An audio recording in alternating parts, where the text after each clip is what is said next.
Здравейте, уважаеми читатели и последователи на Her Story. Аз съм Христина Василева, а с мен днес е Стефка Христова, една изключителна дама, която така мога да кажа, че смесва много различни професии в една, които разбира се са изключително полезни. Ти си фризьор, преди всичко икономист и финансов консултант. Всъщност една от причините, които днес си говорим.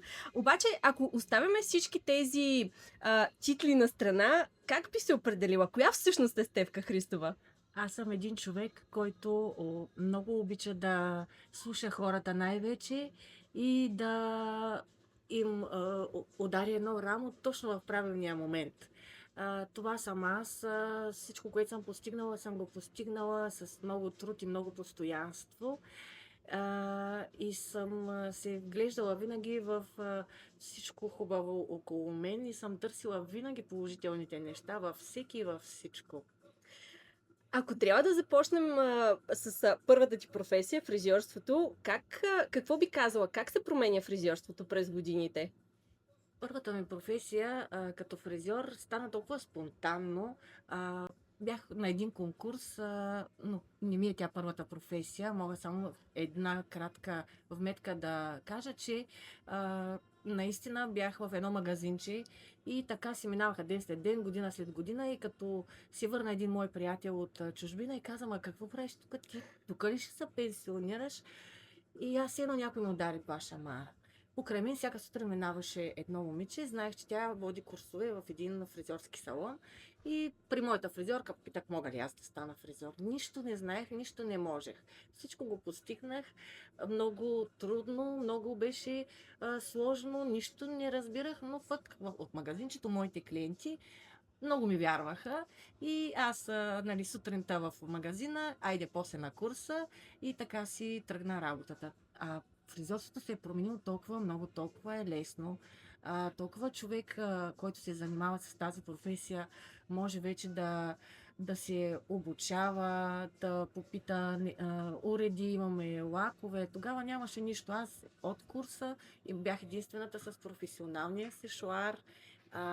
Като излязоха тези модерните преси за обем, буквално нас не беше страх да ги държим и да ги включваме. И един колега стоеше до нас до мен, примерно като ръженосец.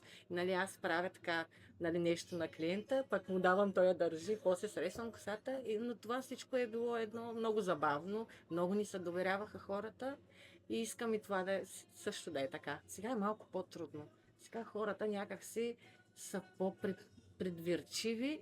Тогава бяха по-отворени, защото всичко току-що прохождаше, защото от 25 години съм. Но смятам, че и това ще отмине. Има ли някакъв момент в кариерата ти до сега, в който си казала, тук вече няма връщане назад, стана сложно или стана добре?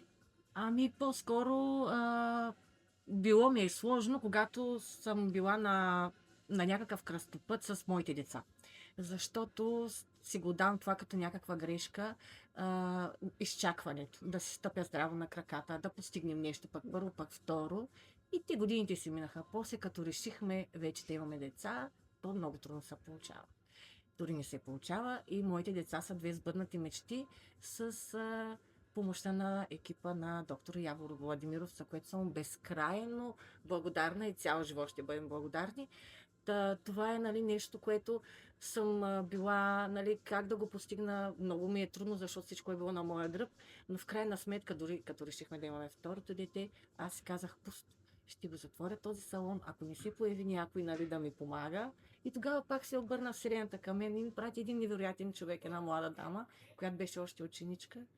И тя идваше след училище, помагаше ни, после изнесе целия салон на гърба си. Аз си изкарах майчинството, детенцето си порасна и така всичко се случи много естествено.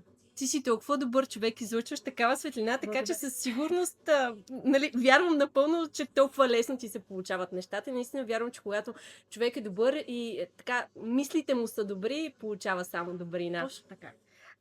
Какво най-често подценяват фризьорите, когато мислят за бизнеса си, за бъдещето си? По-скоро подценяват това, че ние имаме един капацитет. Този капацитет е като на всеки човек 24 часа. Нямаме 25. Понякога сами сме си шефове, здравето ни крайна сметка и кола да е, тя колко и трябва и Амортизира основен се. ремонт, да. Да. Това може би се подценява до голяма степен и че не винаги така ще са нещата. И аз за това, нали, се обърнах и към спасителен пояс. Тогава една моя позната ме покани и така се случиха нещата и с финансите. Нали, бях в парк с детенцето, обадиха ми се и тя ми каза, искаш ли да видиш нещо, което може да се погрижиш не само ти за нас, ами и аз И за ние за теб, теб. и Да. ние за теб. И аз така го приех, от сърце го приех. И, и така погрижих се първо за себе си, след това като минаха няколко дни и седмици и си викам, защо аз като знам нещо толкова хубаво и ново и вече се чувствам доста стабилна и някой се едно стои вече зад гърба ми, а не съм сама, нали, имала съм много трудни моменти, много трудни избори, трябвало съм да взема решение дали да се погрижа а, за болните си роднини или за детенцето, което ми беше вкъщи на 2 години, с тежки терапии. И това нещо аз не исках да се случи на моите деца, исках да ги защитя. И когато научих за тази възможност, аз реших наистина да не я пазя само за себе си, защото финансовото здраве и култура в България, за съжаление, е каквото знаем от майките си, от бащите си. Те не са били лоши, но не са били научени. Как парите да работят за нас? Как да не изкарваме 5 плюс 5, а как да са 5 по 5? Това е. Каза нещо много ключово, че нали, първоначално не си мислила за себе си, реално така, не че не си мислила за себе си по-скоро, ами че си била по-на заден план. Децата, семейството, така. Това го забелязвам много често, включително и аз съм така в много отношения. Много рядко поставям себе си на първо място. А пък всъщност сега различните мантри, гурута и така нататък казват, че за да бъдеш щастлив и да ти се случват нещата, първо трябва ти да си щастлив и нали, за да можеш да излъчваш тази светлина, която ти излъчваш. Жените често, даже бих казала, винаги са гръбнакът в къщи, в обществото, на работа и така нататък, но много рядко мислят за себе си на първо място. Защо? Така сме устроени. Да свием първо гнездо, да отгледаме потомство, да оставим нещо след себе си. Но наистина не трябва да мислим, че това е егоистично, защото това е лоша дума.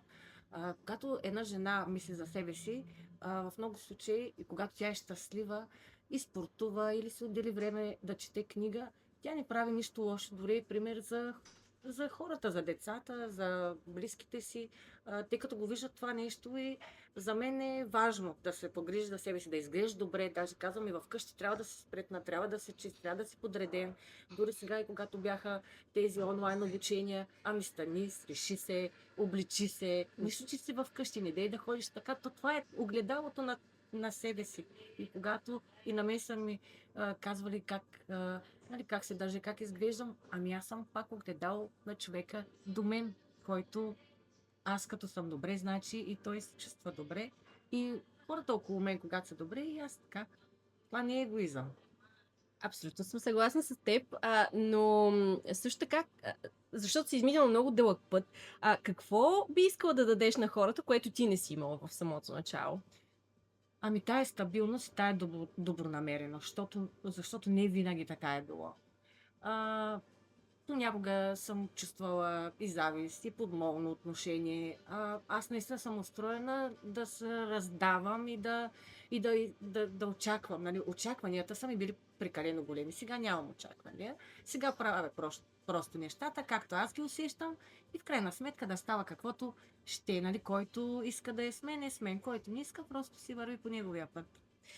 Каза в парка те среща жената с финансовото предложение. Коя година се случва това?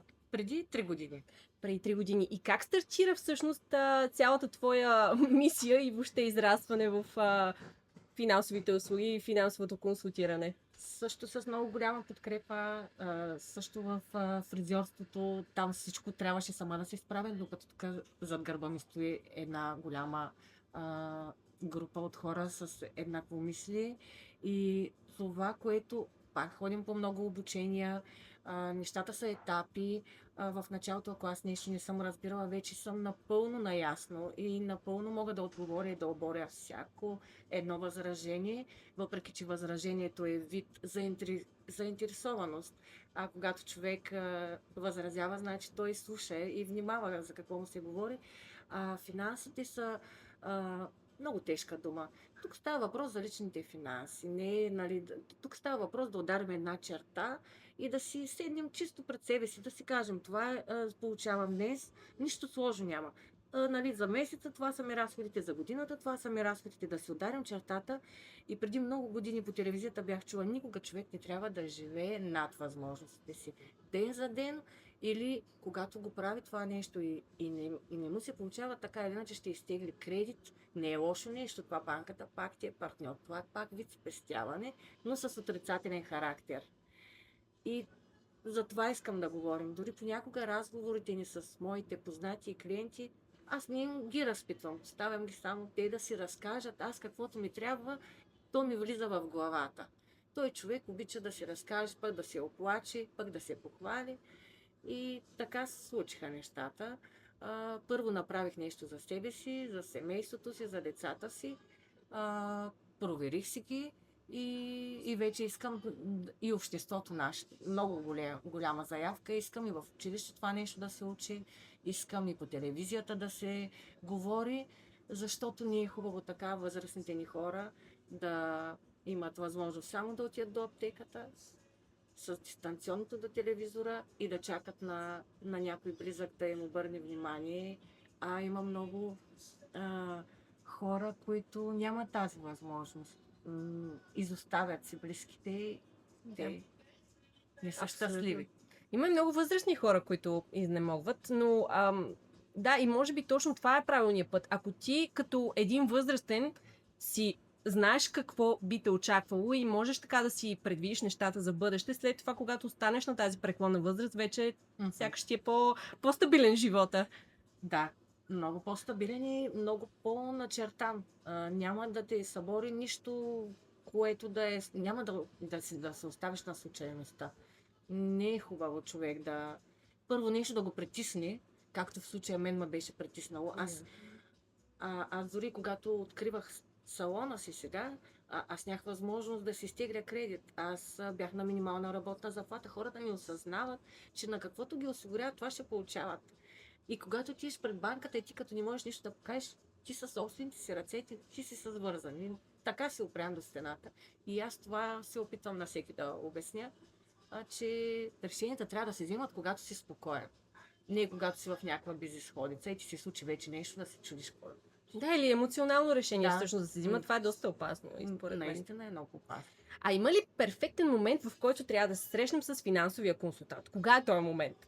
Когато си още, аз казвам, когато започнеш първата си работа, вече си готов за твой финансов консултант. И той да те води от тук нататъка и да сте си даже и приятели. Така съм направила и с това момиче, което ти обясних. Мелиса се казва, тя беше още в училище.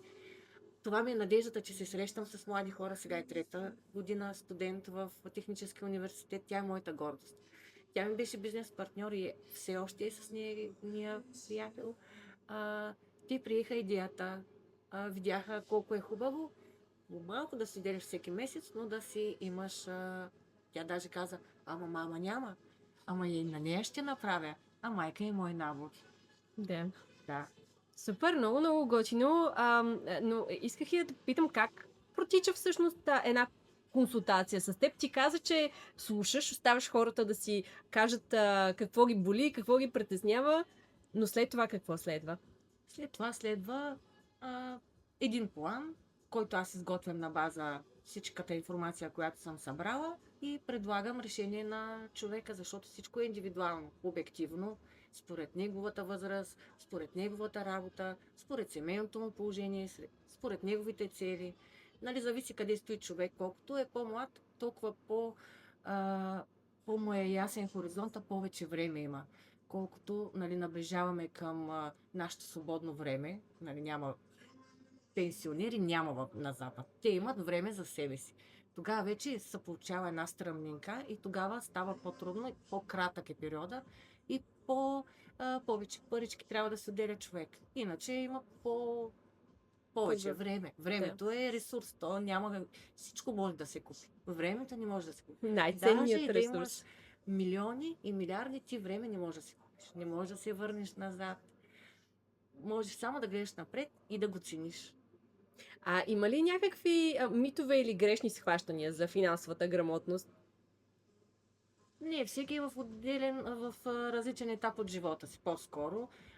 Хората са много скептично настроени в България, защото много са лъгани. Ние като деца се влияем от различни течения. Обстрелвате от всякъде с реклами, да си изхарчим всичко, да живеем... Ние сме консуматорско Ние сме общество в момента. консуматорско общество и аз това не го приемам. Никога аз не съм била такъв консуматор. Винаги съм се спестявала някакви средства, дори и когато съм започнала да работя, беше малко. Нали, дали за море, дали за рожден ден, но не съм знаела как да ги разпределя. Не знаех, че има три вида, че едните са за по-реалните неща, нещо кратко да не се случи, нали, за почивка, за било то за нали, всеки за каквото си реши. Другите са за нещо по-мащабно, някакво ремонтче в къщи и другите са вече за всеки каквато цел има. Много често хората спестяват за образование на децата си, за някаква първоначална вноска, примерно за някакво по-голямо решение. И ето това аз не го знаех и затова постоянно го обяснявам, че трябва да са разделени. Това бъркат хората. Да. Те имат една турбичка. Една но турбичка, тя е грешна, защото тая турбичка ти за нула време я изпразваш и няма да... и трудно я напълваш после, защото отначало имаш една енергия, един заряд, но то с времето това нещо няма как да се поддържа. Начинът, по който ме са ме възпитавали, е, че събираш си едни парички за черни дни, както обичахме да казваме, и нали, оттам нататък, като стане нещо, стане, като не стане, добре, нали, имаш си там някакви скътани пари. Обаче, друго нещо, което се сеща, може би като мит и нещо, което също притеснява хората, които така ги спира да инвестират в бъдещето си, е това, че примерно аз като малка, дядо ми беше направил влог в банка, съответно там нали, помним какво се случи и съответно всичките милиони, милиарди станаха жълти стотинки. Сега може би това е основното притеснение. Да. Дали няма да се случи отново, дали някой някъде там няма да остане излъган. Точно, че сега тези компании, които се занимават с тези програми, те са на 150 години, те са преживяли дори Титаник, Курите близнаци, където стоят парите, нали, това вече в личен разговор бих го обяснила съвсем подробно, но тук има един резерв при застраховане. Те така са устроили, че дори всичките им техни инвеститори да се изтеглят средствата, те трябва да имат един гарантиран фонд. И с този гарантиран фонд те парите не стоят някъде събрани, както в банката. Банката също го прави това нещо, но никой не го знае. Тя не ми дава нищо това нещо. Тя също няма ги парите в банката. Сега да тръгнат всички да стиглят парите, тогава фалира банката. Докато тези фондове, те инвестират на световния пазар и дори те са дали са в Америка или в Европа, разпределени средствата, те работят постоянно. Оттам идва тази печалба. И заради това тук времето работи, дългосрочността работи, защото за да се получи тази доходност и трябва време. Защото ти със съвсем малко средства, ти играеш на световния пазар. Ти участваш в световната икономика, но това не може да го превратим. Ти участваш в големи компании като Apple, като Mercedes, в корабостроение, в машиностроение, каквото си помислиш. И дори някоя компания да изпадне, друга идва на нейно място. Те веднага си разпределят. Да. Това няма нищо страшно. Много хора смятат, че могат сами да го правят това нещо. Това е пълна загуба. Първо, това би ти струвало много средства за първоначална такса. Самичък трябва по цял ден да трепериш. Това е безумие. Ако трябва да сведеш всичко най-важно в едно изречение, кое е най-важното нещо, което искаш хората да разберат преди да е станало твърде късно?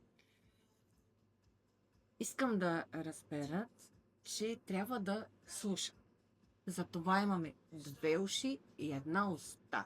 И когато застане някой срещу теб, който иска нещо да ти каже, ами чуй първо и за да не стане достатъчно късно. Аз защото така съм, така слушам и когато нещо и така ми направи впечатление, и викам си, бе, той този човек може на нещо да ме научи. Аз не знам, никой не знае всичко на този свят. И продължаваме да се учим и да четем книги.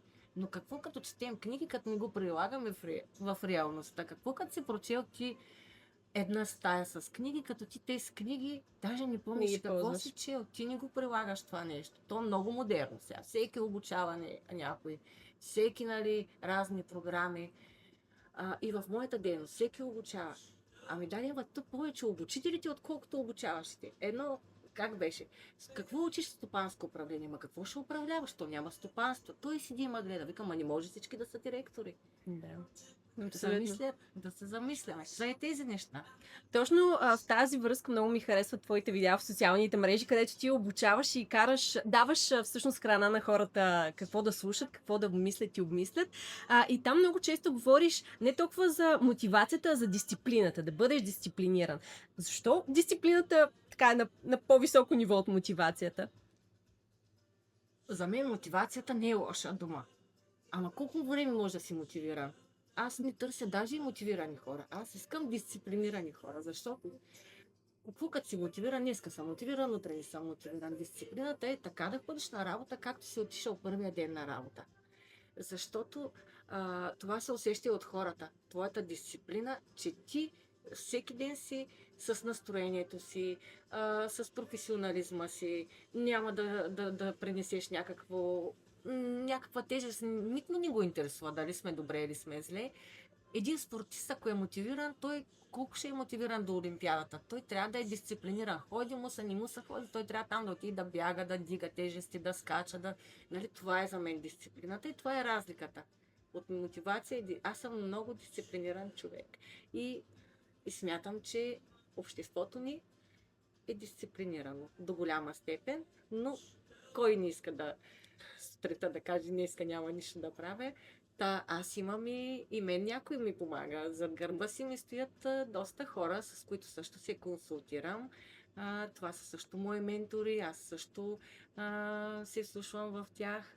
И на мен така понякога искам, нали, нещо да си почивам или да избягам от обещанието си, което съм разписала, ама те бързо ме връщат в пътя.